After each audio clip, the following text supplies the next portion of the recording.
Dear friends, I am Rahul Raj and a very warm welcome to Radix Web Education. आज का topic हमारा है सौर कलंक सिद्धांत। हम इसके कारण, प्रभाव और कुछ करंट अफेयर्स के क्वेश्चंस भी डिस्कस करने वाले हैं यहाँ पे। तो टॉपिक इज वेरी इंपॉर्टेंट और ये जो टॉपिक है आपका वो UPSC, UPPSC, UP triple SC, CDS, UPSI, SSC, railway and all other civil exams, जितने भी एग्जाम्स कंडक्ट होने वाले हैं उन सब के लिए बड़ा ही इंपॉर्टेंट टॉपिक है। दूसरी बात अगर मैं आपसे करूं तो ये मान के चलिए कि हम लोग एक टारगेट सेट करके रखे हुए हैं कि ये जो तैयारी हमारी है वो केवल और केवल वन लाइनर क्वेश्चंस की ना होकर एक सब्जेक्ट वाइज क्वेश्चंस की भी होगी। जो टॉपिक मैं आपके सामने लेकर आया हूं उस टॉपिक में हम लोग करंट अफेयर्स तो देखेंगे ही देखेंगे, साथ में हम लोग 3 और टॉपिक ऐड करने वाले हैं जिसको हम लोग रिलेट करेंगे सौर कलंक सिद्धांत से। क्या क्या है वो टॉपिक जरा समझिए। पहला जो आपका टॉपिक है वो है modern physics.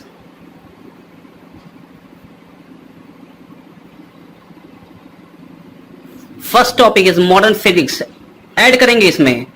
Second topic geography and the third one is space science. ये 3 टॉपिक भी हमारे इस करंट अफेयर्स टॉपिक के साथ एनरोल होंगे, ऐड होंगे। तो चलिए शुरुआत करते हैं देर ना करते हुए। सबसे पहली बात, क्यों है ये चर्चा में सौर कलंक जो है वो जिसको हम लोग इंग्लिश में बोलते हैं सन स्पॉट, और ये क्यों है चर्चा में, जरा इस बात पे समझते हैं। तो देखिए, अभी नासा ने, जिसको हम लोग क्या बोलते हैं, राष्ट्रीय वैमानिकी एवं अंतरिक्ष प्रशासन, नासा, जिसकी स्थापना 1 अक्टूबर 1958 और इसका जो हेडक्वार्टर है वो वाशिंगटन डीसी यूएस में है। तो नासा की जो एक सोलर डायनामिक्स ऑब्जर्वेटरी, जिसको हम लोग एसडीओ बोलते हैं, उसके द्वारा अभी सन स्पॉट समूह, सन स्पॉट ग्रुप AR2770 को देखा गया है, ऑब्जर्व किया गया है। यानी कि सबसे पहली बात मैं आपको यहां पे अब 3 पॉइंट्स बताऊंगा। पहला ये, नासा ने देखा है इसे। समूह का नाम क्या है? समूह का नाम है AR2770। और नासा की जो सोलर डायनामिक्स ऑब्जर्वेटरी है, जिसको हम लोग एसडीओ बोलते हैं, इसके द्वारा ये देखा गया है। ये सबसे पहले 3 इंपॉर्टेंट पॉइंट्स हैं। एक बात मैं आपसे और कहना चाहूंगा, कोई भी चीज केवल सुनिए मत, लिखने की कोशिश करिए और इसको आपके पास नोट करिए। जब तक आपके पास नोट्स नहीं होंगे ये चीज आपके काम की नहीं हो सकती है, इतना मैं आपको डैम श्योर बता रहा हूं। आप सिविल सर्विसेज की तैयारी करने के लिए उतरे हैं और अगर सिविल सर्विसेज की तैयारी करना है तो ये मान के चलिए कि सब कुछ डॉक्यूमेंटेड फॉर्म में होना चाहिए, रिटन फॉर्म में होना चाहिए, वो भी आपकी हैंड राइटिंग में। तो लिखने की कोशिश करिए और बैठ के लिखिए। मैं तो दिख नहीं रहा हूं इसमें, इसलिए मुझे देखने की कोशिश मत करिए, लिखिए। नासा स्टैब्लिश कब हुई थी? 1 अक्टूबर 1958। हेडक्वार्टर कहां है? वॉशिंगटन डीसी में। बात समझ में आई? इसका मतलब हो गया कि नासा की जो एसडीओ है, जिसको हम लोग क्या बोलते हैं, सोलर डायनामिक्स ऑब्जर्वेटरी, इसके द्वारा सन स्पॉट AR2770 को देखा गया है। चलिए, इसलिए चर्चा में है। अब जरा समझते हैं क्या होता है सौर कलंक। तो आपसे क्वेश्चन वहां पे ये बन सकता था कि नासा ने अभी हाल ही में किस नाम के सौर कलंक को देखा है? तो AR2770 को देखा है। आगे, सौर कलंक सूर्य की सतह का एक ऐसा क्षेत्र होता है जिसकी सतह आसपास के हिस्सों की तुलना में, उनके कंपैरिजन में बहुत डार्क होती है, बहुत काली होती है। जैसा ये फिगर देखिए, ये फिगर आपको दिख रहा है, ये सन का सरफेस है, सन सरफेस जिसको हम बोल रहे हैं। इस सन सरफेस पे देखिए ब्लैक स्पॉट्स दिख रहे हैं ना आपको, ये सारे, ये सब क्या हैं? ये सब सौर कलंक हैं, सन स्पॉट्स हैं। और ये बाकी सरफेस के पार्ट्स के कंपैरिजन में बहुत ही ज्यादा काले होते हैं, डार्क होते हैं। और दूसरी सबसे बड़ी बात, इनका जो टेम्परेचर होता है वो बहुत लो होता है, कम होता है। अब चलिए बात करते हैं इनके डायमीटर की। जो सौर कलंक का डायमीटर होता है, इनका जो डायमीटर होता है वो 50,000 किलोमीटर होता है अप्रोक्सीमेट। यानी आप समझ सकते हैं, अगर मैं अर्थ की बात करूं तो अर्थ की रेडियस कितनी है? 6400 किलोमीटर्स। यानी अगर मैं इसके डायमीटर की बात करूं तो आप ये मान के चलिए कि ये 12,800 किलोमीटर होता है। और जबकि ये 50,000 किलोमीटर के आसपास है, इसका मतलब पृथ्वी की तुलना में बहुत बड़ा होता है। ये सन स्पॉट, ये सूर्य की बाहरी सतह, फोटोस्फीयर है सूर्य की बाहरी सतह, उसके क्षेत्र होते हैं जहां तारे का चुंबकीय क्षेत्र, मैग्नेटिक फील्ड सबसे अधिक होती है। अब समझो मैग्नेटिक फील्ड, इस क्षेत्र की जो मैग्नेटिक फील्ड होती है वो काफी ज्यादा होती है। अब मैग्नेटिक फील्ड ज्यादा क्यों होती है, इस बात की भी जरा समझ रखते हैं। यहां पे जो मैग्नेटिक फील्ड है वो इनवर्स प्रोपोर्शनल होती है टेम्परेचर के, यानी अगर टेम्परेचर बढ़ेगा तो मैग्नेटिक फील्ड घटेगी और टेम्परेचर घटेगा तो मैग्नेटिक फील्ड बढ़ेगी। इसका मतलब देखिए यहां पे टेम्परेचर कैसा है, कम है इन कंपैरिजन। अगर टेम्परेचर कम है तो भैया सीधी सी बात है यहाँ पे कि जो मैग्नेटिक फील्ड है वो कैसी होगी, वो बढ़ेगी, वो अधिक होगी। बात समझे, जहां किसी तारे का चुंबकीय क्षेत्र सबसे अधिक होता है, यहां तारे का चुंबकीय क्षेत्र पृथ्वी की तुलना में लगभग 2500 गुना अधिक होता है। आप समझे, बहुत इंपॉर्टेंट फैक्ट है ये, इस बात का जरा ध्यान रखिएगा। तो सौर कलंक सरफेस पे होता है, सन सरफेस पे, और सन सरफेस पे सबसे बाहरी सरफेस पे जिसे हम फोटोस्फीयर बोलते हैं वहां पे होता है।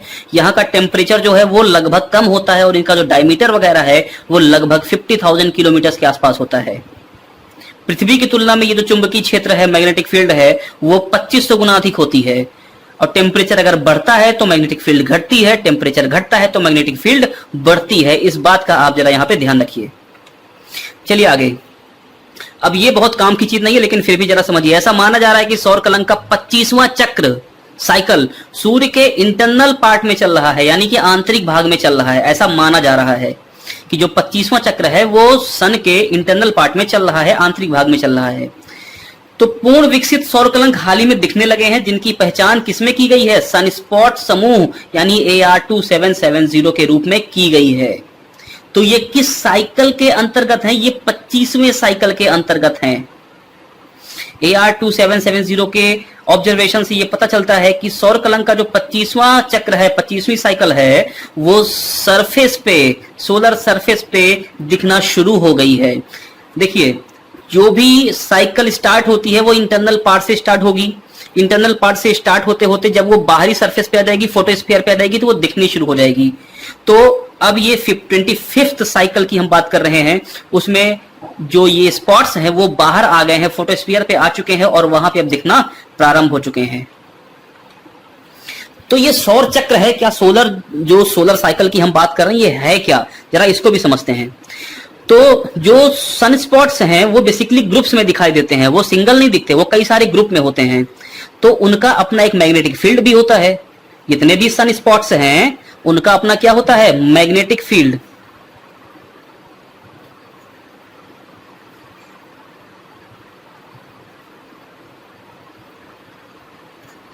है ना। तो ये जो मैग्नेटिक फील्ड है इसकी पोलैरिटी होती है और वो पोलैरिटी लगभग 11 यानी कि 11 वर्षों में बदलती है। बात समझे, यानी कि 11 वर्षों में जो पोलैरिटी है, किसकी पोलैरिटी, जो चुंबकीय क्षेत्र है, मैग्नेटिक फील्ड है, और कैसा मैग्नेटिक फील्ड, जो सन स्पॉट्स हैं उनका मैग्नेटिक फील्ड।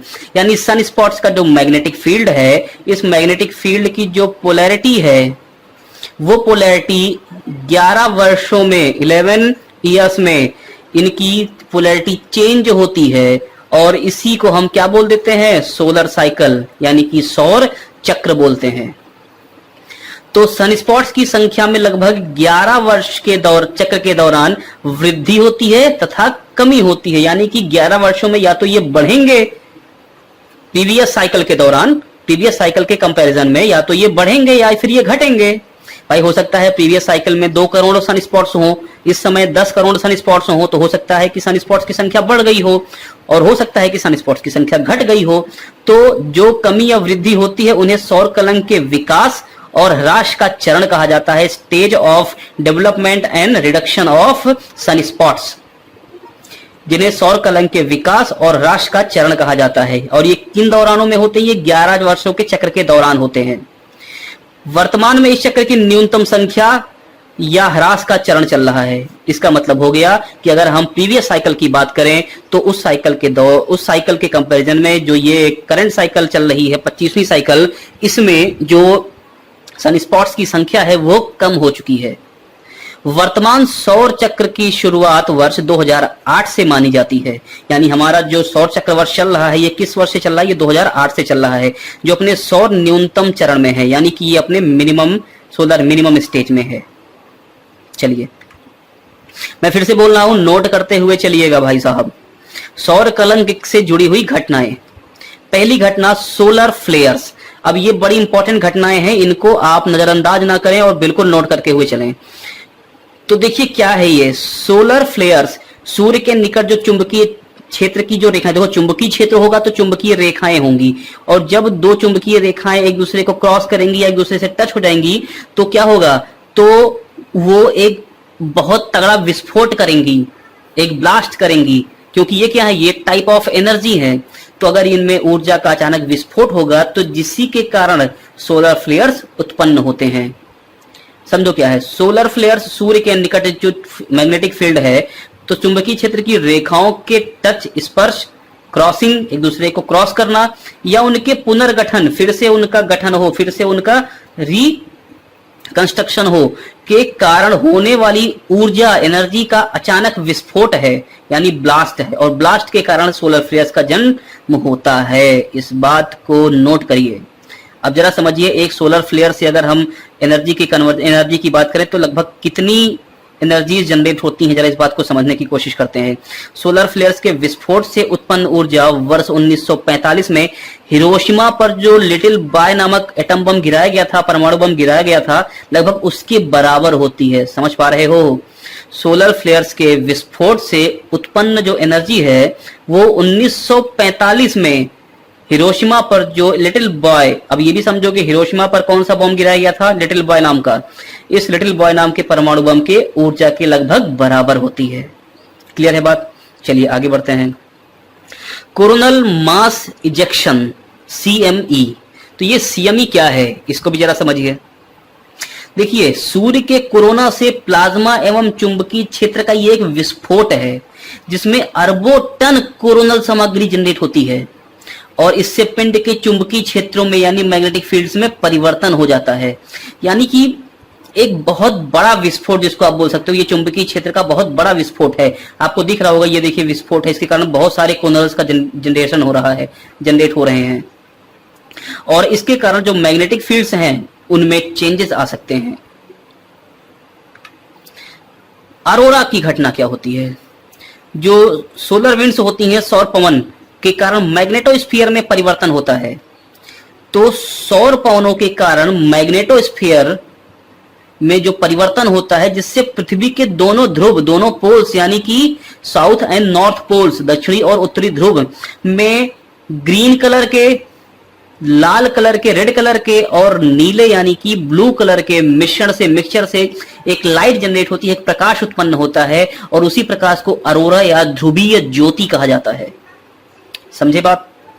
यानी कि जो सौर पवनें चलती हैं उनके कारण मैग्नेटोस्फीयर में जो परिवर्तन होता है, उस परिवर्तन से जो अर्थ है उसके दोनों ध्रुव, दोनों पोल्स यानी कि दक्षिणी और उत्तरी ध्रुव के आसमान में रेड, ग्रीन और ब्लू यानी कि ये जो प्राइमरी कलर्स हैं इनके मिश्रण से एक प्रकाश उत्पन्न होता है, जिसे क्या बोलते हैं? अरोरा या ध्रुवीय ज्योति बोलते हैं। ध्रुवीय स्थिति के आधार पर इन्हें उत्तरीय ध्रुवीय ज्योति यानी अरोरा बोरियालिस तथा दक्षिणी ध्रुवीय ज्योति जिसे अरोरा ऑस्ट्रालिस के नाम से जाना जाता है। आपको इस फिगर में देखिए कुछ दिख रहा होगा, हल्का सा रेड, ग्रीन और ब्लू कलर का ये जो मिक्सचर है, इस तरह से एक प्रकाश जनरेट होता है। माउंडर मिनिमम क्या है? जब न्यूनतम सौर कलंक सक्रियता की अवधि दीर्घ काल तक रहती है, यानी कि जो सनस्पॉट्स की एक्टिवनेस है वो अगर लॉन्ग टाइम पीरियड के लिए रहे तो इसी को क्या बोलते हैं? माउंडर मिनिमम कहते हैं। जब न्यूनतम सौर कलंक सक्रियता यानी कि सन स्पॉट एक्टिवनेस की जो ड्यूरेशन है जब वो लॉन्ग टाइम पीरियड के लिए होती है तो इसे क्या बोलते हैं? माउंडर मिनिमम कहते हैं। अब माउंडर मिनिमम की अगर बात करें तो 1645 से लेकर 1715 के बीच की जो ड्यूरेशन है उसमें सौर कलंक, जो सन स्पॉट की जो घटना है उसको मिनिमम रूप पे देखा गया, यानी कि उसमें देखा गया कि ये बंद है घटना, इन पे विराम लगा है, इसीलिए इसे माउंडर मिनिमम कहा जाता है। अब इस अवधि में 1645 से 1715 की अवधि में ये काफी ठंड युक्त जलवायु रही यहाँ पर, अतः सौर कलंक अवधारणा को जलवायु परिवर्तन के साथ भी जोड़ सकते हैं। बात क्लियर है? चलिए, अब इनके क्या क्या इफेक्ट्स हो सकते हैं, क्या क्या प्रभाव हो सकते हैं। तो सन स्पॉट से जो सोलर फ्लेयर्स के कारण रेडियो संचार में, जीपीएस में, ग्लोबल पोजिशनिंग सिस्टम में, एनर्जी ग्रिड्स में, उपग्रहों में, उपग्रहों के आधारित संचार प्रणाली में बुरी तरह प्रभावित होने के पूरे आसार हो सकते हैं। यानी कि क्या क्या चेंज हो सकता है, तो सौर कलंक के द्वारा जो विस्फोट होता है जिसे हम सोलर फ्लेयर्स बोलते हैं, उनके द्वारा रेडियो संचार, जीपीएस, एनर्जी ग्रिड और उपग्रह पर आधारित जो संचार प्रणाली वगैरह है, इस पर जो इफेक्ट बहुत बुरी तरह से पड़ सकता है। सौर कलंक के कारण जो जियोमैग्नेटिक स्टॉर्म्स हैं, यानी कि भूचुंबकीय तूफान जो होते हैं वो उत्पन्न हो सकते हैं, और भूचुंबकीय तूफान सौर तूफानों के कारण पृथ्वी के मैग्नेटोस्फीयर में उत्पन्न अव्यवस्था है, जिससे पृथ्वी की इन खतरनाक विकिरणों से प्राप्त सुरक्षा प्रभावित होती है। आप समझ रहे हैं, ये पृथ्वी की सुरक्षा के लिए भी कैसा है, खतरनाक है। माउंडर मिनिमम अर्थात न्यूनतम सौर कलंक सक्रियता के समय धरातलीय सतह तथा उसके वायुमंडल का जो शीतलन है, देखो एक समझो एक बात को, जब माउंडर मिनिमम होता है तो जो पृथ्वी की सतह है, यानी कि न्यूनतम सौर कलंक सक्रियता के समय जो धरातलीय सतह है, पृथ्वी की जो सतह है, उसके जो एटमॉस्फेयर है, उसका जो वायुमंडल है, उसमें कूलनेस होती है, उसमें ठंडापन होता है, उसमें शीतलन होती है। जबकि जब ये अधिकतम होता है, अधिकतम सौर कलंक सक्रियता होती है, तो उस समय के दौरान वायुमंडल जो होता है वो गर्म होता है, उसमें ऊष्मन होता है। यानी न्यूनतम के दौरान सक्रियता शीतलन होता है, ठंडापन होता है, और अधिकतम सौर कलंक सक्रियता के दौरान वायुमंडल जो होता है वो गर्म होता है, उसमें ऊष्मन होता है। चलिए आगे बढ़ते हैं। अब देखते हैं कुछ क्वेश्चंस जो मैं आपके सामने लेकर आया हूं, तो उम्मीद है कि आपको इन सबके आंसर पता भी होंगे, नहीं है तो इनको नोट डाउन करिए। चलिए पहला क्वेश्चन आपके सामने, मेरे ख्याल से इसका आंसर तो आप सभी को पता होगा, किस मशहूर शायर का 70 वर्ष की उम्र में दिल का दौरा पड़ने से निधन हो गया। तो आपको आंसर पता है, राहत इंदौरी साहब हैं, इनका अभी जस्ट हाल ही में एक दिन पहले निधन हो गया है। चलिए नेक्स्ट क्वेश्चन, अमेरिकी डेमोक्रेट्स पार्टी ने किस भारतीय मूल की महिला को उपराष्ट्रपति के उम्मीदवार के लिए चुना है। तो कमला हैरिस हैं जिनको डेमोक्रेटिक पार्टी ने भारतीय मूल की महिला को उपराष्ट्रपति पद के उम्मीदवार के लिए चुना है। अगला क्वेश्चन, फोर्ब्स की टॉप 10 हाईएस्ट पेड एक्टर्स 2020 की लिस्ट में किस एकमात्र भारतीय को जगह मिली है। हर 2 महीने में एक फिल्म लॉन्च करने वाले अक्षय कुमार को, और इनकी जगह कौन सी है, इनका स्थान कौन सा, इनकी रैंक कौन सी है, 6वीं पोजीशन। 12 अगस्त को प्रतिवर्ष दुनिया में किस दिवस के रूप में मनाया जाता है। तो भाई 12 अगस्त तो आज ही है, और आज जो है वर्ल्ड एलिफेंट डे के रूप में मनाया जाता है। अगला क्वेश्चन बड़ा इंपॉर्टेंट है, उज्बेकिस्तान में भारत का नया राजदूत किसे नियुक्त किया गया है। तो आपको पता होना चाहिए, इसका आंसर क्या हो जाएगा, मनीष प्रभात। तो चलिए आज के लिए हम लोग सेशन को यहीं एंड करते हैं, और अगर आपको सेशन पसंद आया हो या आप कोई अपना सुझाव देना चाहते हो तो अवश्य कमेंट करके बताएं। आज के लिए हम लोग यहीं पे एंड करते हैं। Very very thanks to watch, thank you so much.